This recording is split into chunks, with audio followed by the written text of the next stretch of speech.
the night the sky broke. They used to say the Kingsleys had everything. The house on the hill with glass walls that caught the morning light, the manicured lawns, the cars that gleamed like polished silver, the dinners where crystal glasses clinked and laughter flowed like champagne. Richard Kingsley had built an empire of real estate towers. His wife Margaret had the poise of queen, and their children grew up in rooms larger than most families' entire homes. From the outside, the Kingsleys looked unshakable. But no empire stands taller than nature. It began with the storm. At first, it was only whispers on the news. Flood warnings, heavy rains. Richard dismissed it, as men like him dismiss most things, with confidence that the world obeyed his rules. But then the sky darkened in the middle of the afternoon. Rain slammed the windows like fists.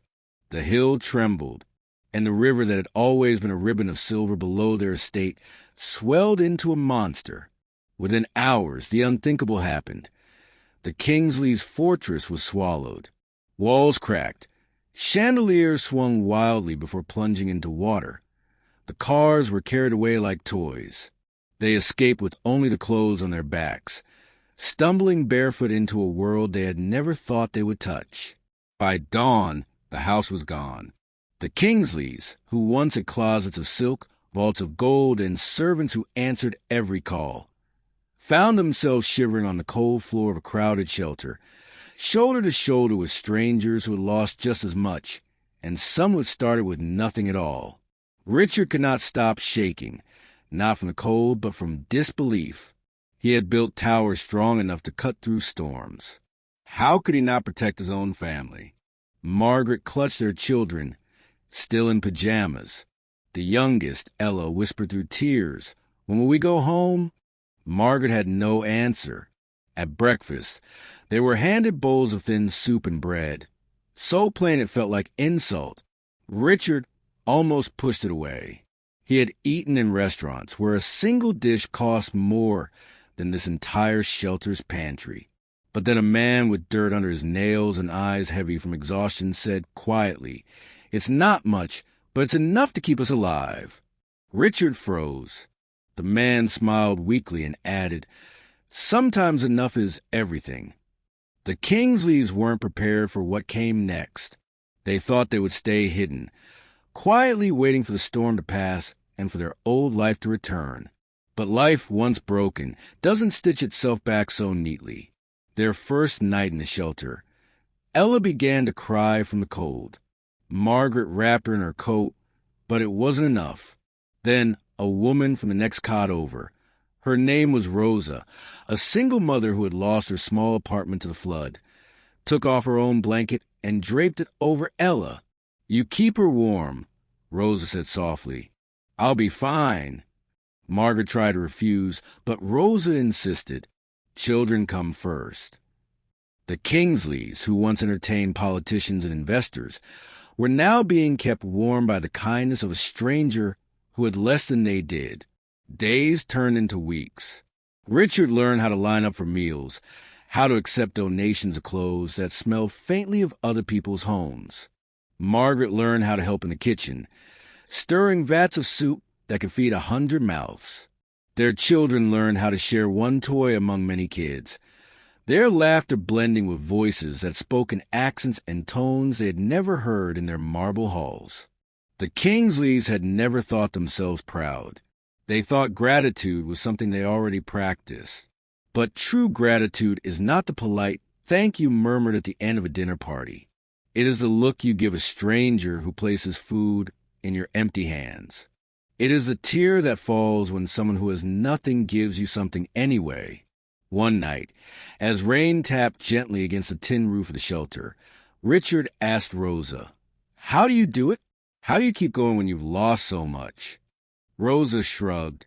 "I've never had much, but I've always had people. That's what keeps us alive. Things come and go. People stay." Richard thought of his towers, his cars, his lost home. And he realized he had built monuments of stone, but not of soul. That was the beginning of the Kingsleys' true rebuilding, not of wealth, but of gratitude. Winter came. The shelter turned colder, and the Kingsleys learned how to layer mismatched sweaters donated by churches and strangers. They learned to rise at dawn to help unload crates of supplies.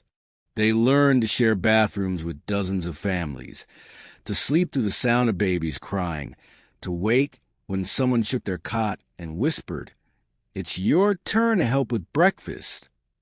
At first, Richard hated every second of it. He hated how far he had fallen. He hated that his children wore shoes with someone else's names written on the soles. He hated that the man who once signed contracts worth millions now carried boxes of canned beans. But slowly, something shifted. One morning, as he lugged crates from a delivery truck, an elderly volunteer patted him on the back and said, "Good work, son." Richard hadn't been called son in decades. He realized then that no one in the shelter cared about who he used to be. They cared only about what he was willing to do. Here and now, that night, Richard sat with Margaret and whispered, "Maybe this is what I was supposed to learn, that a man isn't measured by his towers, but by how he lifts others." Margaret squeezed his hand, her eyes shining. Maybe we all needed to learn it. The children changed first. Ella began sitting with Rose's boy, drawing pictures in the margins of donated school books. Their son James helped older residents repair broken cots.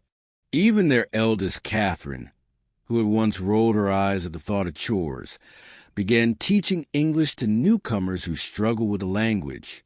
The Kingsleys saw their children become softer, kinder, stronger, not because of wealth, but because of community.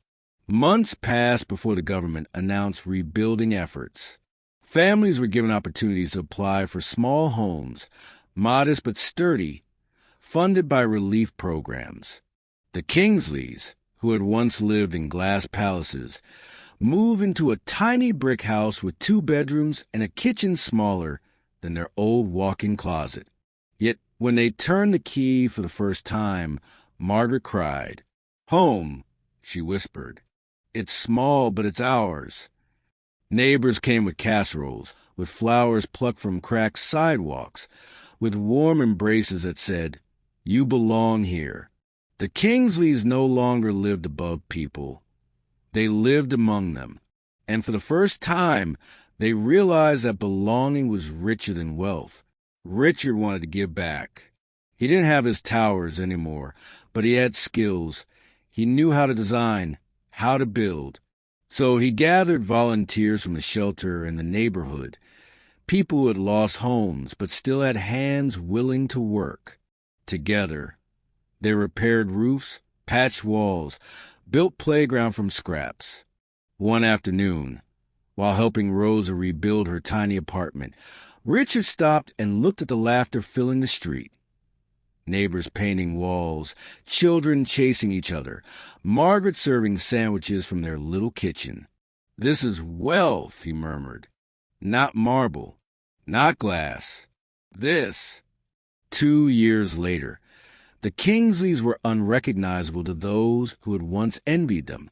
They no longer lived in isolation. Their new home was a hub of life. Neighbors coming for advice, children gathering in the yard, volunteers meeting to plan rebuilding projects. Richard had started a foundation, not to build towers, but to build shelters and community centers. Margaret ran programs for families who had lost everything, teaching them how to start again. Their children, shaped by loss and lifted by kindness, grew into adults who valued people over possessions.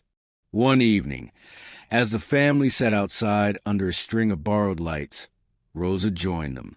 She looked around at the laughter, the shared food, the joy stitched into every corner of the little brick home.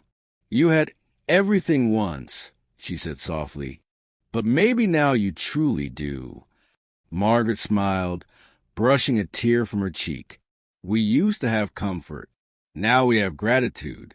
That makes all the difference." Glowing star of the revelation, The Kingsleys once believed wealth was safety. The storm proved them wrong. They discovered that gratitude is a true foundation, the only one that can't be washed away. Because when gratitude is alive in you, even ruins can become a beginning, and even strangers can become family. Sparkle's motivating close. So if you're listening to this, remember, house, you may lose the things you thought you couldn't live without, but you will never lose the chance to be grateful. Seedling gratitude turns loss into growth, strangers into friends, and broken ground into new beginnings. Light bulb, and when you choose gratitude, you'll realize you never really lost everything. You found what matters most. The Kingsleys didn't rebuild their mansion. They rebuilt their hearts. And in the end, that was the greatest home of all.